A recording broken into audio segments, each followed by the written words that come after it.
A paz do Senhor Jesus, igreja.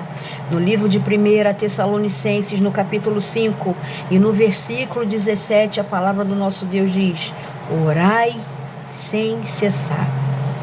Orai sem cessar. E porque o Senhor mandou que eu e você viemos orar sem cessar? Porque existe um mundo espiritual e existe um mundo material. Estou aqui segurando um vidro de cola. Isso aqui é um vidro de cola. Isso aqui é o mundo material. Eu posso ver, eu posso tocar, eu posso pegar, eu posso usar para o que for. Mas existe também um mundo espiritual. E esse mundo espiritual eu não posso ver. Eu não posso tocar. Eu não posso ver como os demônios estão agindo contra a minha vida. Eu não posso ver, eu não tenho como saber disso. Então, eu preciso orar sem cessar. E o que é orar sem cessar? É orar o tempo todo. É quando você ora com a sua boca, é quando você clama com a sua boca, é quando você não está em condições físicas, porque muitas vezes nós estamos muito abatidos e eu sei bem disso. Eu sei bem do que estou falando, porque já existiram muitas vezes que eu estava tão abatida, tão arriada, tão cansada, tão exausta, tão fatigada. O inferno se levantando contra a minha vida com tanta força que eu não conseguia abrir a minha boca para orar. Muitas vezes eu clamei ao Senhor em espírito. E quando você não consegue clamar com a sua boca, clame com o seu espírito, mas você clame, ore, é sem cessar. O que é uma oração? Uma oração é um relacionamento com o Senhor. A partir do momento que você abre a sua boca e você começa a orar, você está falando para o Senhor: estou aqui, Senhor. Eis-me aqui, Senhor. Coloco no teu altar a minha vida, minha casa, minha família, minha saúde, o meu ministério, as minhas finanças. Coloco, Senhor, diante do Senhor essas causas que têm se levantado contra mim. Coloco essa causa na justiça, coloco o meu casamento, coloco a vida do meu filho, coloco meus inimigos, aqueles que têm se levantado sem causa contra a minha vida. Eu coloco no teu altar, Senhor, eu coloco na tua mão. A oração nada mais é do que um relacionamento com Deus.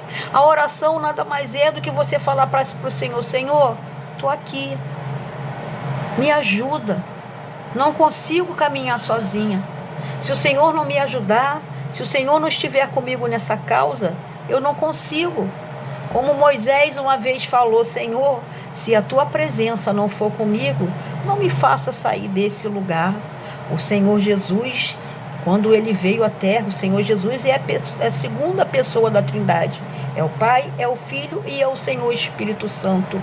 Quando a segunda pessoa da Trindade, que é o Filho, veio entre nós, esteve entre nós, precisou nascer, né? Foi gerado pelo Senhor Espírito Santo.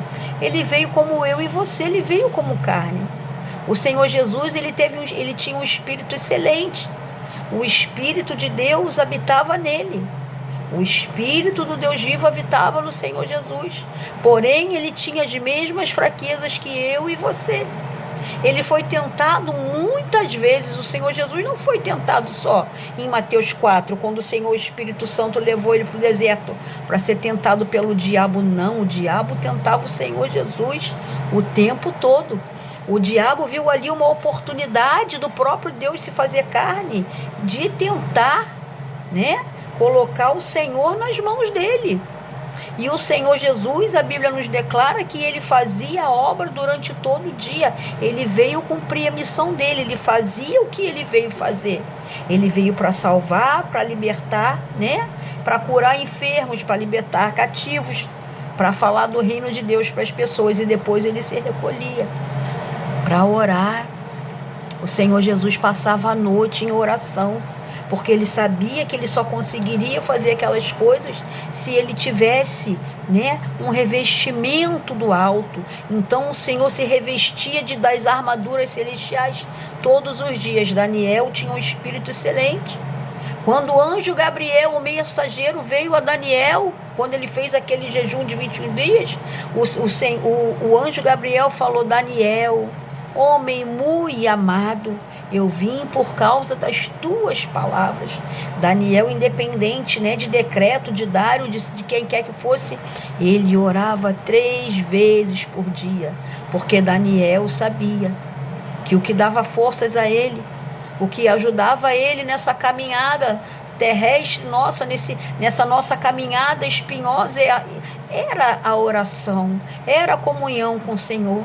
Quando nós oramos, quando nós clamamos, a oração, ela tem o poder ali, kaya madi koyoshi hamaladirimbada mi konoyo di kirimada kalamadi shirihoma mi konodo yoshi halamadibadi konobada i kirimodo yo di shala halamadada. A oração, ela tem o poder de mudar diagnóstico de médico. A oração, ela tem poder de libertar um endemoniado. A oração, ela tem poder de mover o céu. A oração, ela tem poder de fazer com que aquela situação que parece que não tem jeito, mudar. A oração, ela tem poder de mudar cativeiro, a presença santa de papai. A oração, ela move as mãos de Deus em nosso favor. Por isso o Senhor diz em 1 Tessalonicenses, no capítulo 5, no versículo 17, orai sem cessar. Quando você abre a tua boca para orar, o Senhor começa a trabalhar no mundo espiritual em teu favor. Quando eu e você oramos, há uma guerra espiritual. Quando eu e você começamos a orar, há um mover no mundo espiritual. Quando eu e você começamos a orar, o Senhor começa a dar ordem aos anjos dele para trabalhar em meu e em teu favor. Quando eu e você começamos a orar, existe livramentos. O Senhor livra de doença, livra de morte. O Senhor resgata cativos. O Senhor arrebenta com agrilhões de inferno. O Senhor faz com que aquele diagnóstico de morte do médico seja revestido. Então, o Senhor diz, orai sem cessar. Tudo que o meu inimigo quer, tudo que o teu inimigo quer, é que nós deixamos de orar, porque Satanás sabe o poder que há numa oração. A palavra do Senhor diz, muito pode em seus efeitos a oração de um justo, muito pode em seus efeitos a oração de um justo, porque o diabo sabe que quando um justo levanta a sua voz em oração, o diabo sabe que quando um justo ele começa a orar, ele começa a adorar, ele começa a aclamar, há um mover no mundo espiritual. Quando você ora, esse espírito de morte bate em retirada. Quando você começa a orar, o espírito da depressão sai. Quando você começa a orar, casamentos são restaurados, filhos são libertos. Quando você começa a orar, aqueles trabalhos de feitiçaria, aqueles feiticeiros, aqueles homens e mulheres do inferno que ficam dando lugar ao diabo e cometem feitiços, a macumba é desfeita, o feitiço é desfeito. Quando nós começamos a orar, a presença santa do Senhor começa a encher o ambiente. Então, se em determinado momento da tua vida você cansou da luta, cansou da batalha e deixou de orar, volte a orar. 1 Tessalonicenses 5,17, orai sem cessar. Senhor, meu Deus e meu Pai, Deus de Abraão, de Isaac e de Israel, em nome de Jesus, eu apresento essa pessoa que está assistindo esse vídeo na tua mão, no teu altar. Eu não sei o que ela tem passado, eu não sei o que tem afligido a vida dessa minha irmã, a vida desse meu irmão, mas eu te peço, Pai, entra agora no emocional, no físico, no psicológico, no financeiro, no casamento. Entra, Senhor, visita essa pessoa, muda o cativeiro, levanta dessa cama, cura a enfermidade, restaura o casamento dela, levanta essa alma abatida, faça, Senhor, visitação no físico, no emocional, no psicológico, no financeiro desse meu irmão e dessa minha irmã.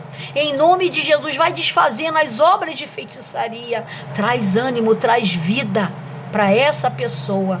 É o que eu te peço, Santo de Israel, em nome de Jesus. Muito obrigada, Senhor, pela oportunidade de estar junto com meu amado irmão, minha irmã, diante da tua presença. Entra na minha casa também, Senhor. Entra na minha família, em nome de Jesus.